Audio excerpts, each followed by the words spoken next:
Section 1. You will hear a woman making a hotel reservation over the phone. First, you have some time to look at questions 1 to 4.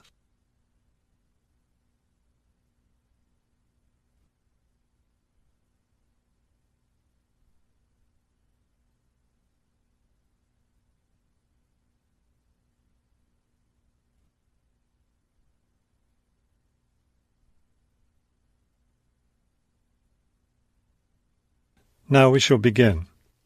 You should answer the questions as you listen, because you will not hear the recording a second time. Listen carefully and answer questions 1 to 4. Good afternoon, Grandview Hotel. Yes, hello. I'm planning to spend a few days in your city next week, and I'd like to, make a reservation. Of course. When did you want to stay here? Next week, Wednesday night and Thursday night. So that's February 13th and 14th. Yes, that's right. And how many guests will there be? Just me. So, do you have a room available? Yes, we do. I'll just need to take some of your information. May I have your name, please? Oh, right, yes. It's Roxanne Wilson. Wilson. Thank you, Miss Wilson. And may I have your credit card number? It's 233-618-9872. 9872. Got it. All right, Miss Wilson. I have your reservation confirmed. Can I help you with anything else?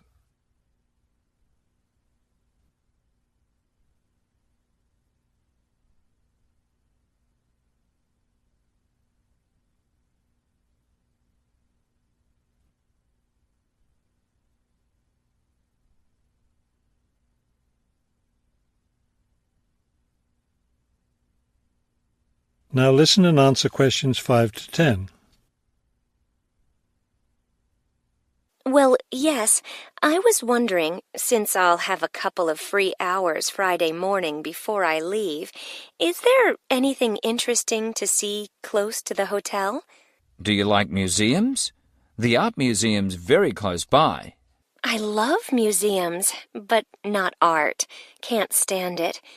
I've heard your city has a very interesting science museum, though. Yes, but unfortunately it's closed in the winter. Are you interested in shopping? Sure, I love shopping. Are there any good stores nearby? Yes, we have a large shopping mall just 2 bus stops away. You take the bus to Monument Square, and it's just half a block from there. Just look for the post office, and you'll see the mall entrance next to it. Fabulous. What about lunch? I hear your city has good restaurants. Yes, there's a nice restaurant very near.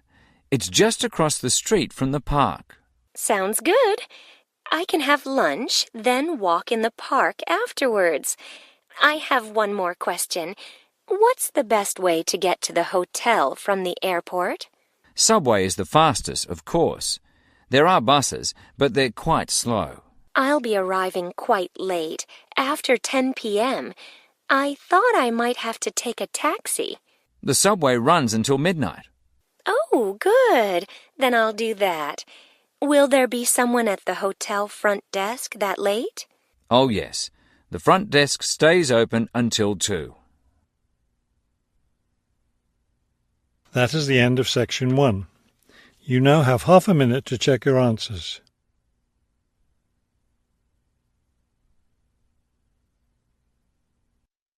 Part 2.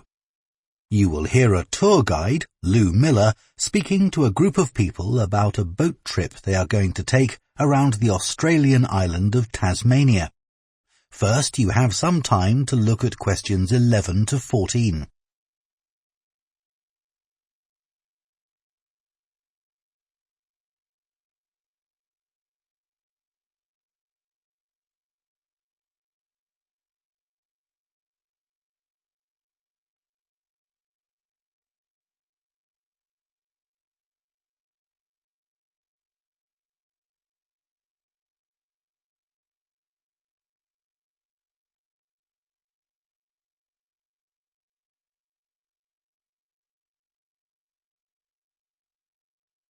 Now listen carefully and answer questions 11 to 14. So, hello everyone. My name's Lou Miller, and I'm going to be your tour guide today as we take this fantastic boat trip around the Tasmanian coast. Before we set off, I just want to tell you a few things about our journey. Our boats aren't huge, as you can see. We already have 3 staff members on board, and on top of that, we can transport a further 15 people, that's you, around the coastline. But please note, if there are more than 9 people on either side of the boat, we'll move some of you over. Otherwise, all 18 of us will end up in the sea.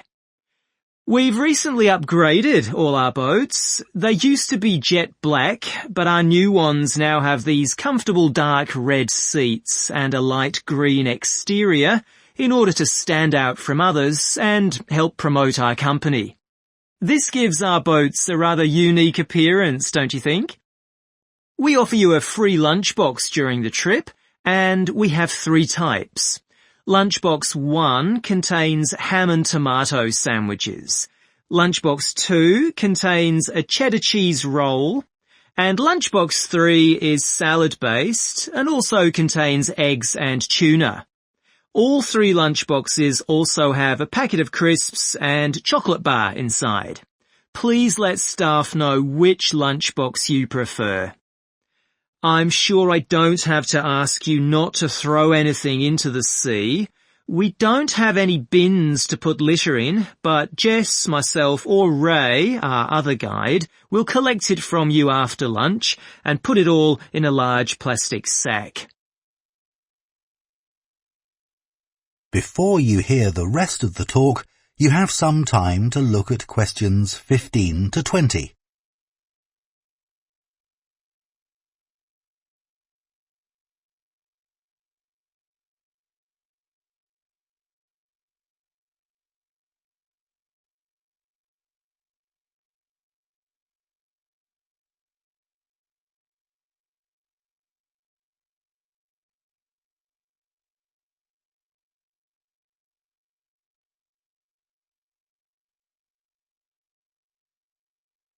Now listen and answer questions 15 to 20.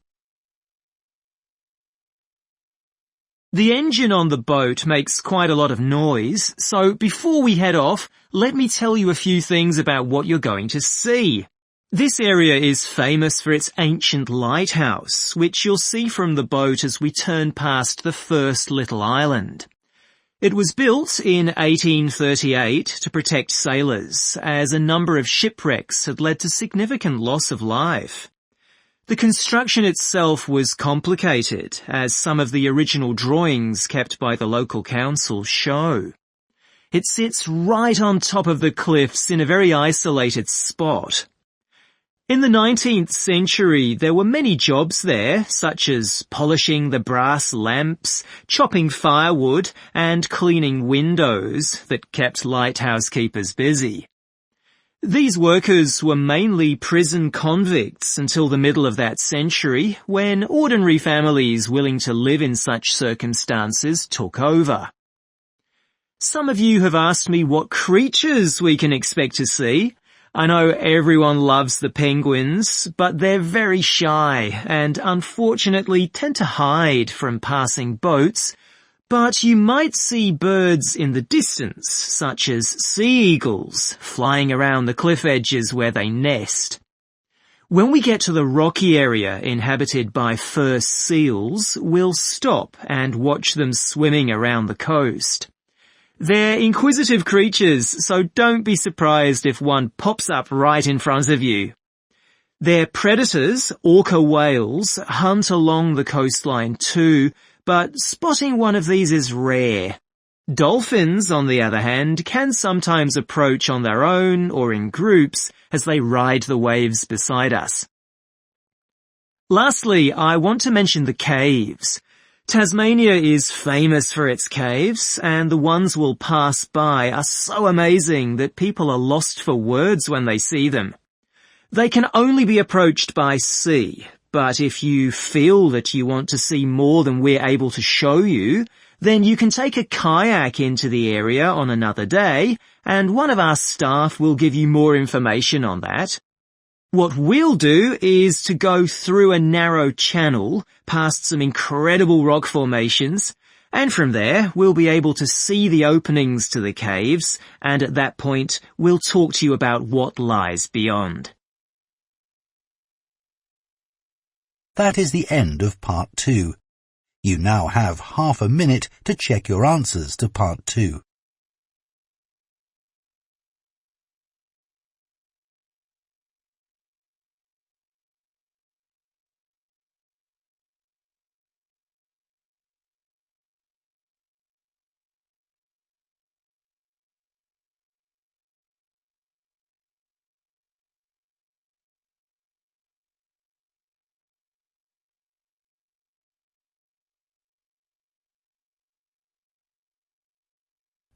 Section 3. You will hear a conversation between two students planning a research project. First, you have some time to look at questions 21 to 23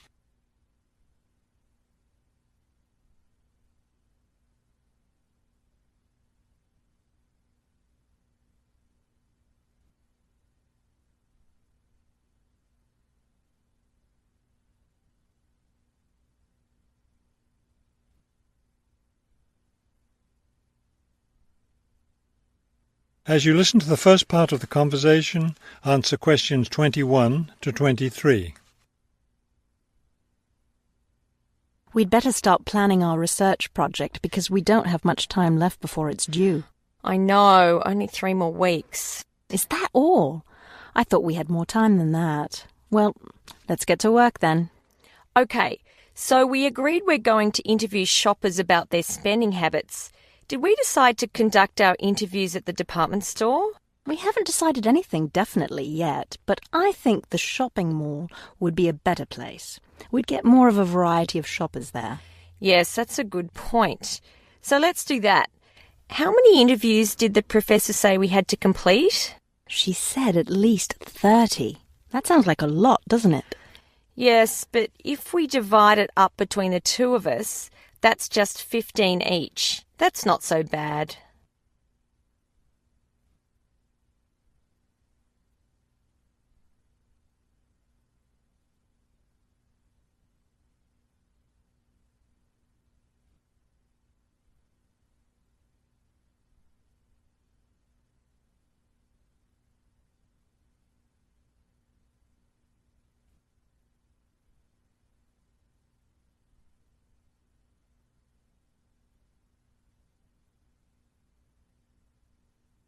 Now listen and answer questions 24 to 30. Okay, so I guess we'd better start designing our questionnaire. Well, we have to do some reading first, don't we? Didn't we say we were going to compare our results to the results of a government study? Right, the government study about how the economic crisis has changed people's spending habits. We want to see if we get similar results. Yes, so we'd better read that first and then design our questionnaire. Then I guess we'll be ready to go out and interview shoppers. No, don't you remember? The professor said she had to approve our questionnaire first before we actually conducted the interviews. Oh, right. So we'll get her approval and then conduct the interviews. I think it's Saturday would be the best day for the interviews because everyone's out shopping then. Right. We'll do it on a Saturday then. And let's also plan to get together the next day to analyse the results. It's best to do that while everything's fresh in our minds, don't you think? Sure, that sounds like a good idea. Okay, so then we're going to have to present our results to the class. Do you have any ideas for that? It's an important part of our grade, so I think we should plan it well. Well, I think the obvious thing is to prepare some charts showing our results and how they compare with the government study. That will help make the information a lot clearer to the class. Right. Okay, so we'll draw up some charts of the results. And then that's it. All that will be left to do is give the class presentation. Do you think we can be ready on time? I sure hope so. Let's get started now. That is the end of section 3. You now have half a minute to check your answers.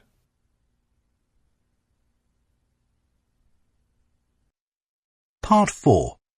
You will hear an anthropology student giving a presentation on spiral path designs known as labyrinths. First, you have some time to look at questions 31 to 40.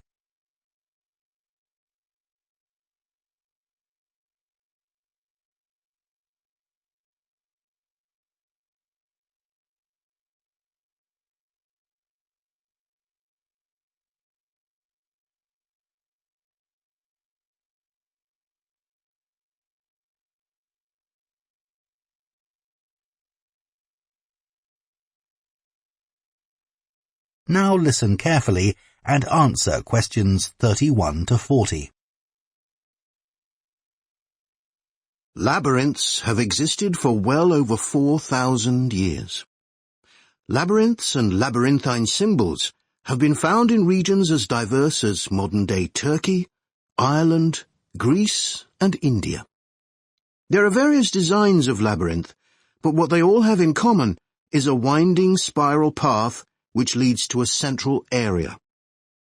There is one starting point at the entrance, and the goal is to reach the central area. Finding your way through a labyrinth involves many twists and turns, but it's not possible to get lost, as there is only one single path. In modern times, the word labyrinth has taken on a different meaning, and is often used as a synonym for a maze. A maze is quite different, as it is a kind of puzzle with an intricate network of paths. Mazes became fashionable in the 15th and 16th centuries in Europe and can still be found in the gardens of great houses and palaces. The paths are usually surrounded by thick, high hedges so that it's not possible to see over them. Entering a maze usually involves getting lost a few times before using logic to work out the pattern and find your way to the center, and then out again. There are lots of dead ends and paths which lead you back to where you started. The word maze is believed to come from a Scandinavian word for a state of confusion. This is where the word amazing comes from. Labyrinths, on the other hand, have a very different function. Although people now often refer to things they find complicated as labyrinths, this is not how they were seen in the past. The winding spiral of the labyrinth has been used for centuries as a metaphor for life's journey. It served as a spiritual reminder that there is purpose and meaning to our lives, and helped to give people a sense of direction. Labyrinths are thought to encourage a feeling of calm, and have been used as a meditation and prayer tool in many cultures over many centuries. The earliest examples of the labyrinth spiral pattern have been found carved into stone, from Sardinia to Scandinavia, from Arizona to India to Africa. In Europe, these spiral carvings date from the late Bronze Age. The Native American Pima tribe wove baskets with a circular labyrinth design that depicted their own cosmology. In ancient Greece, the labyrinth spiral was used on coins around 4,000 years ago.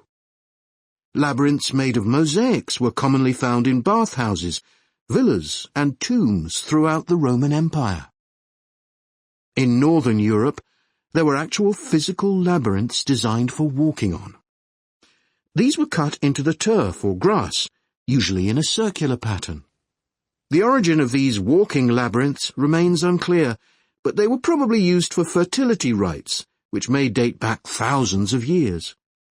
11 examples of turf labyrinths survive today, including the largest one at Saffron Walden, England, which used to have a large tree in the middle of it.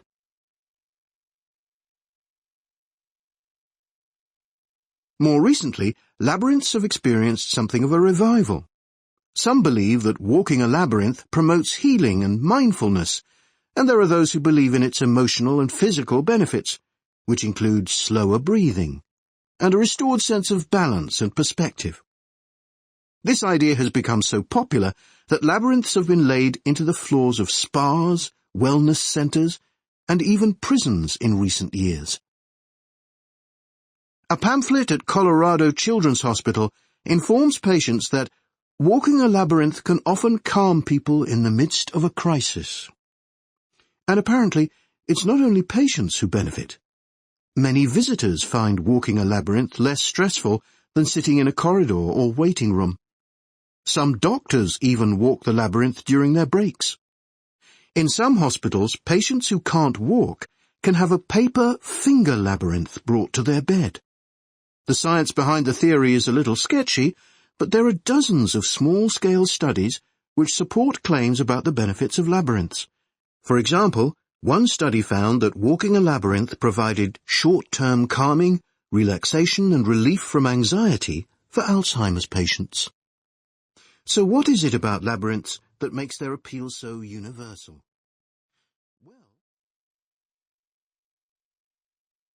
That is the end of Part 4. You now have 1 minute to check your answers to Part 4.